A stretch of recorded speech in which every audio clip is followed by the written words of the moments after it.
Pastas. Today we are reading If You Ever Stop at Ashbrook, Don't Ask About the Children, written by Kay Wrights Horror. And let's get right into it. The Nevada heat rippled off the asphalt, distorting the long, empty road ahead. I wiped sweat from my brow and adjusted the camera strap around my neck, squinting at the horizon. No sign of the fox, no sign of anything really. I should have been writing a real story, something that actually mattered, but instead I was here, in the middle of nowhere, chasing a local legend about a rare albino desert kit fox that probably didn't even exist. This is what my career had come to. I can imagine the lackluster headline, Kinley, local journalist, takes a photo of a white fox. How exhilarating. I'm a small-town journalist. I am barely scraping by. A handful of articles on local events, a few dry interviews with our mayor, and nothing that anyone outside my town would ever care about. There was no money in it, no future. If I had funds, I'd have taken the risk and moved to the city by now, where stories actually happen. But I wasn't just stuck here. I was needed here. My mother had been slipping away for the last 7 years, and I was the only one left to take care of her. My only sibling, my half-brother, was gone, buried 6 feet under the dirt after he took his own life in 2019. He never recovered after his 5-year-old son Jackson died from some rare blood disorder.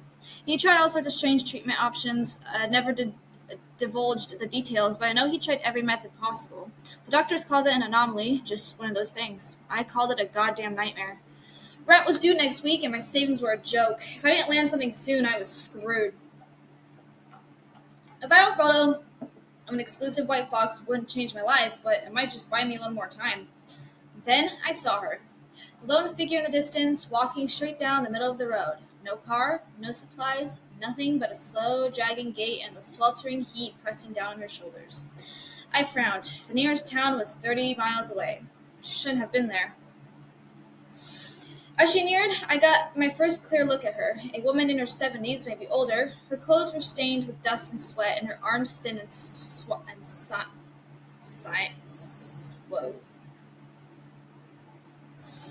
That's not a fucking word. Her skin burnt and peeling like old parchment. Her hair clung to her forehead, dark with sweat, and something about her felt wrong. My eyes landed on a faded panda tattoo on her arm. It was amateur work, the lines shaky and uneven.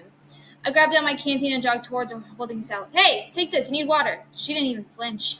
Her eyes didn't meet mine, and she stared past me, through me like I wasn't even there. Ma'am? No reaction. Her breathing was off, a rattled, phlegmy sound that made my stomach tighten.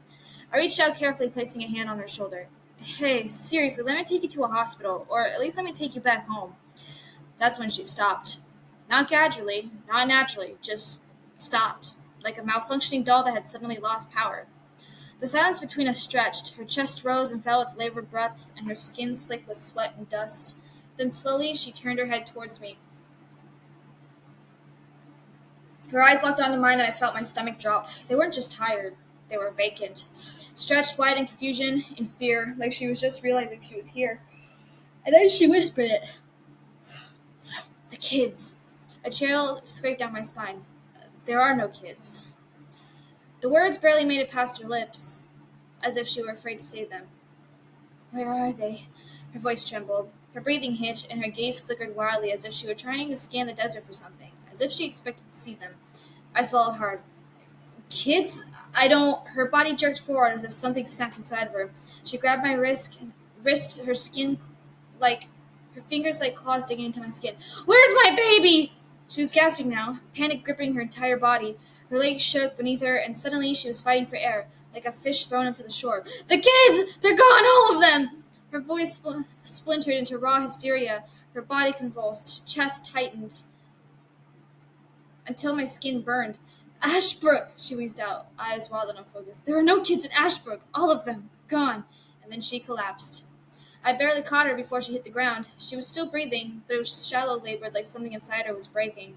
I didn't know what the hell was going on, but I knew one thing. I had to get her help. I dragged her towards a jeep, my heart slamming against my ribs. Ashbrook. A town I never stepped foot in. A town 30 miles further down this empty road. I raced for what felt like hours, but was only 20 minutes. A run-down sign finally catches my attention. Welcome to Ashbrook. It didn't take long to find what looked to be a hospital. I whipped the jeep into the parking lot, slammed it in park, and bolted for the front door. Hello? Someone help, please! A man in a white coat ran past me and out the front door without even acknowledging my presence. I followed the dark-haired doctor as he rushed outside, pushing a wheelchair towards my Jeep. The elderly woman was slumped in my seat, and her breath short and shallow. I expected him to ask me questions, like where I found her, what happened, but he didn't. His face was unreasonable. You know her? I asked. The doctor didn't look up. We all know Marley. His voice was stiff, like he wasn't supposed to say more. Inside the hospital felt off. It wasn't the usual sterile, overlit nightmare of hospitals. The walls were a sickly beige, the waiting rooms nearly silent, and a single nurse sat behind the counter, barely acknowledging me. This place was almost empty. No kids, no families, just a handful of elderly patients staring at the walls like they were waiting for something. I sat in the lobby for an hour before a nurse approached me, and her smile forced. She'll be fine, she said. You can leave now. Something about it didn't sit right. Can I see her? The nurse hesitated and then shook her head. She's resting. Liar. I don't know what it is, but delivery from that nurse gave it all away. I stepped outside, the heat slamming into me like a wall. I needed air. I needed space. But most of all, I needed to get the hell out of this hospital. Something about the place, about the way they treated Marley like an afterthought, the way the nurse brushed me off, felt wrong. I leaned against the Jeep, rubbing my temples. I could just leave and drive home, pretend none of this happened. But the words wouldn't leave me. There are no kids in Ashbrook. Marley wasn't just confused. She was afraid. And now that I was here, I couldn't shake the feeling that she wasn't wrong. I scanned the streets in front of me. Ashbrook was small and unsettlingly quiet. A handful of businesses lined the streets, nothing modern, nothing corporate, just mom-and-pop shops that looked like they had been updated in decades. A thrift store, a butcher shop, and a place called Ashbrook's Treasure with a sun-faded knickknacks in the window. It wasn't what I expected. For a town with no children, no young families, Ashbrook was alive. People milled about, moving between stores, chatting outside the diner. It was as if the town was perfectly content in its own isolated world. I grabbed my camera and notebook from the passenger seat. If there were no kids here, someone had to notice. Someone had to care. I decided to start small. The first shop I saw was an arts and crafts store, run down but still open. Maybe I could ease into it. Chat up the owner and get a feel for the people here before pushing too hard. I pulled open the door and the small brass bell jingling overhead. The smell of dried wood, old paper, and something vaguely floral filled the air. Shelves of handmade trinkets lined the walls, woven baskets, carved figurines, hand-printed signs with faces like, "Bless this home" and "Welcome, friends." No sign of the cashier. I hesitated and began glancing around. "Hello? You open?" A few seconds passed before a woman emerged from a supply closet in the back, supporting a tie-dye shirt and pink shorts. She smiled easily, her movements quick and eager, like someone who wasn't used to getting many customers. "Well, howdy there. Not very often we get an outsider looking. Look around. Everything is negotiable. Let me know if you need any help at all." Her energy was a stark contrast to the cold, distant reception I got at the hospital. I returned her smile, slipping into journalist mode. If I wanted answers, I needed to blend in. Be friendly. Be honest. Be curious, but not suspicious. I ran my finger over the small, hand-carved wooden owl sitting on the counter. Actually, I'm a journalist. I wanted to talk to some locals about if they had any interesting stories to share about the life in Ashbrook. The woman's eyes flickered upward as if considering something. "Well, there's not much that goes on in this town," she said finally. "Sometimes we get some junklords who make fools of themselves for entertainment, but that's about as exciting as it gets around here." I let out a short laugh. She was lying, I could feel it. I decided to shift gears. I came to town because an elderly woman collapsed in front of me, about 30 miles out of Ashbrook. I hope she's okay. Do you happen to know her? She was about my height, a bit thinner, had a panda tattoo on her arm. The shift in her expression was immediate. A flicker of something, concern, fear, recognition, crossed her face before she covered it with a quick, practiced smile. "Marley? Oh, dear Lord, that poor woman." The shopkeeper wrung her hands together, forcing a tight-lipped smile. "She's been having a rough go of it lately." Something about the way she said that made my stomach knot. "What do you mean?" I asked. She hesitated, glancing at the front door like she was checking for someone. "She's just not well." The same vague response I got at the hospital. She said something strange before she passed out, I pressed. Kept talking about kids, said there were no kids in Ashbrook. The shopkeeper's smile faltered. It was quick, just like a flicker, but I caught it. The tightening of her lips and the way her fingers twitched around against the counter. "She's confused," she said too quickly. "Been saying strange things for a while now." I pretended to scribble something in my notebook. "So, what exactly happened to those kids again? Why'd they leave? I forget." I was bluffing. I had absolutely no information other than what some crazy, exhausted lady said before she passed out. Her hand stilled against the countertop. "They never left. Just got past their trials." The words left her lips like a reflex, something that she said 1,000 times. My stomach twisted. What trials? The shopkeeper's eyes snapped up like she had just realized what she said. She forced another smile, too wide, too strained. Oh, just an old saying. Anyway, like I said, if you pick anything that you like, 40% discount for the outsider. She turned and grabbed something from a nearby shelf, a handmade doll. It was disturbingly realistic. The fingers too small, the glass eyes too bright.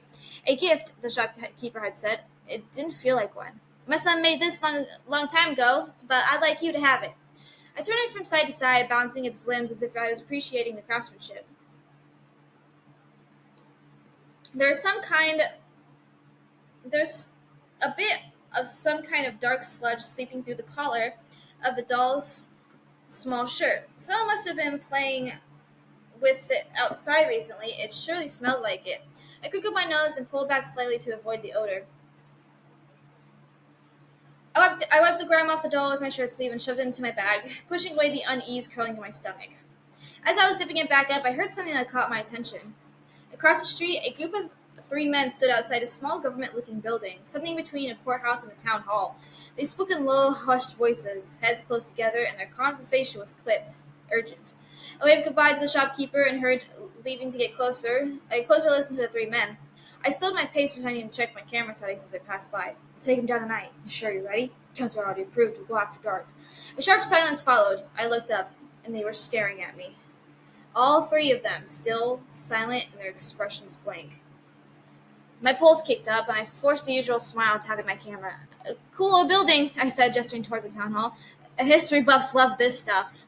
They didn't respond. Just kept watching. The moment stretched too long, like they were waiting to see if I kept talking. I cleared my throat and turned, walking away. But I wasn't leaving. Not yet. I needed a break, just for a moment. Something to ground me. It had been a mentally exhausting day. The neon glow of the diner sign flicked ahead. Ashbrook Diner. Something simple and welcoming. Inside, it was like stepping into a time capsule. Checkered floors, red leather booths, the faint sound of an old radio crackling in the corner, a handful of locals sat at the counters, and their conversations quiet. A waitress, middle-aged, kind smile approached me.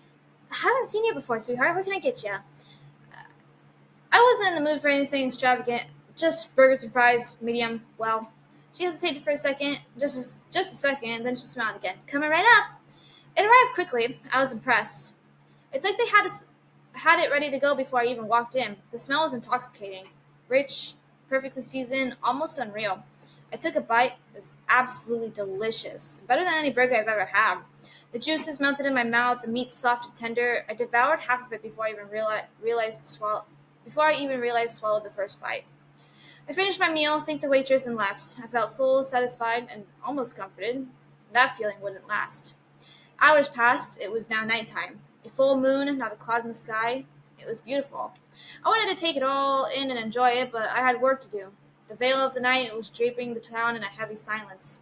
The full moon cast long shadows across the cracked pavement, painting the town hall in streaks of silver and black. I stood across the street, partially hidden behind an old newspaper dispenser, watching. The building loomed in front of me, ordinary and unassuming, but I knew better. Something was off. I had seen the men walk by, disappearing behind the building. I heard echoes of their hushed words play again in my head. We'll take them down tonight. Checked my surroundings. The streets were empty. No daylight wanderers and no passing cars. Even the diner, which had been warm and buzzing just for hours ago, was dark. I moved quickly, crossing the street with light steps, my heart hammered against my ribs as I neared the side entrance of the town hall. A set of thick wooden doors latched shut with a heavy padlock, not a way in. I slipped around to the back of the building, and they were there. Large cellar doors, steel old and slightly ajar.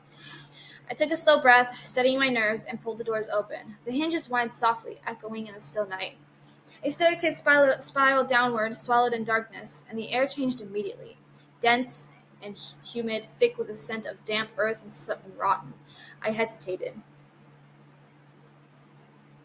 Then I pulled out my phone's flashlight, clicked it on, and stepped inside, and the doors creaked shut behind me. The stone walls dripped with moisture as I crept deeper. The staircase ended in a long, low-ceilinged corridor, the air thick and still. Dim flickering lights lined the walls, casting the space in a sickly yellow glow. Then I heard something that caught my attention. A low mechanical groan, the sound of something large moving up towards the ground floor. I pressed forward, heart in my throat. The hallway opened up into an enormous cavern, and what I saw was something I'd never had imagined, even in the worst horror movies I had seen.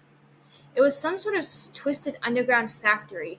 Dozens of sickly, gray-skinned children working in eerie silence, their small, frail bodies covered in grime, their fingers raw and blackened. They had no color to the skin. They looked like corpses. Some worked at old, rusted machines, sculpting tools with their hands, moving mechanically, like they had done this forever. Not tools made from steel. They were made of mud, filth, the kind of grime that you'd find at the bottom of a wet pile of trash in the landfill, just thick enough to keep it its sculpted forms.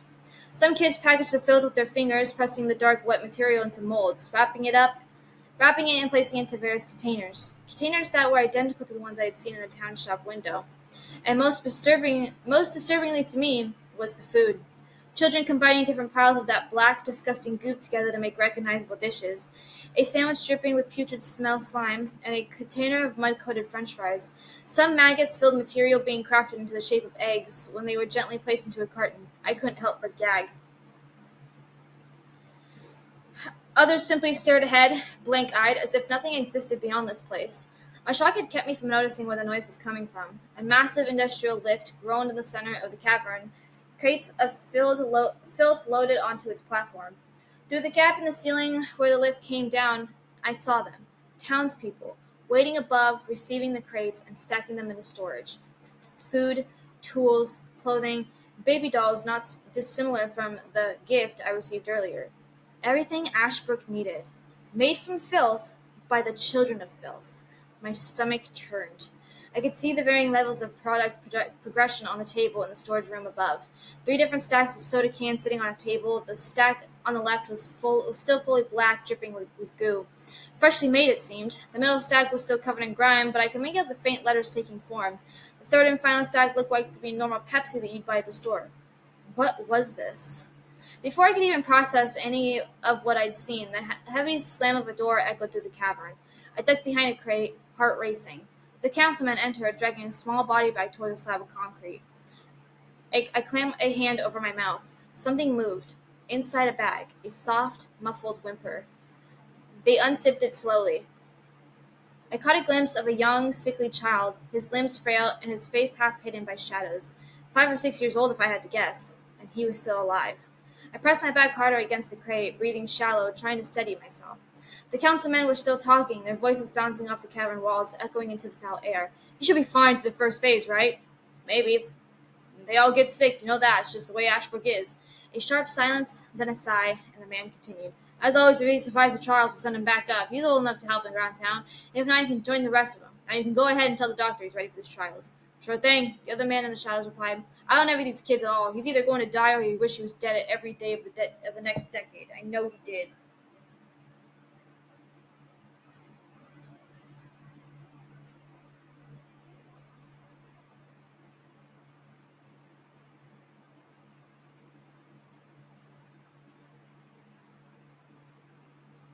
A realization hit me like an ice water down my spine. Every child in Ashbrook got sick. Not just the ones I was looking at now. Every single child. And the only way to survive was through this place, through the trials, whatever they may be, through whatever horrors they put them through. If they made it to adulthood, they can go back and live among the others like nothing ever happened. But if they failed, I swallowed quickly, my gaze darting back to the children at the stations, their rotting skin, their lifeless eyes, then back to the new child barely breathing in the body bag. They didn't survive.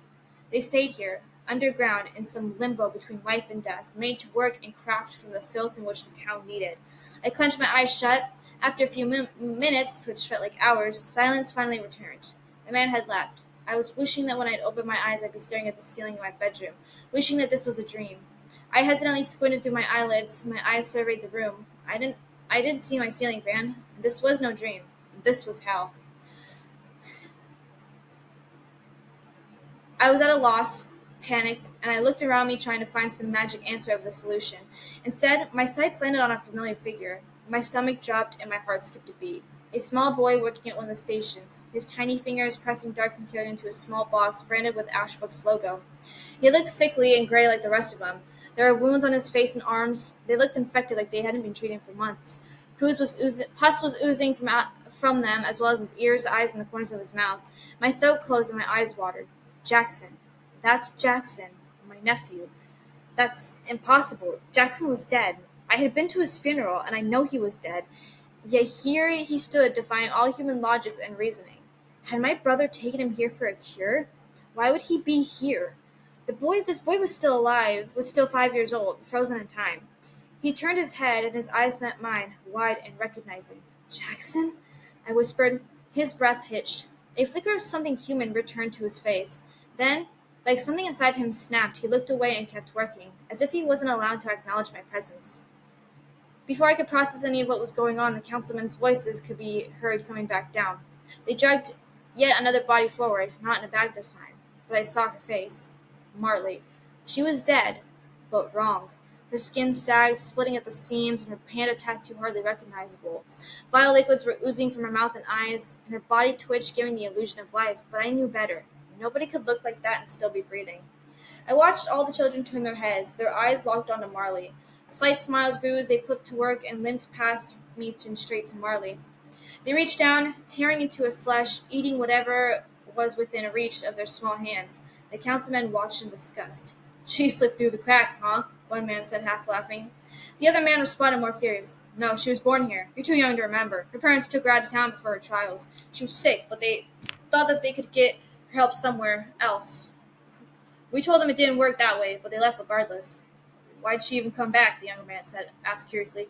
Well, she never did get better. She got a child at some point, but her stickers was passed on to that baby of hers. Poor thing didn't make it more than a week.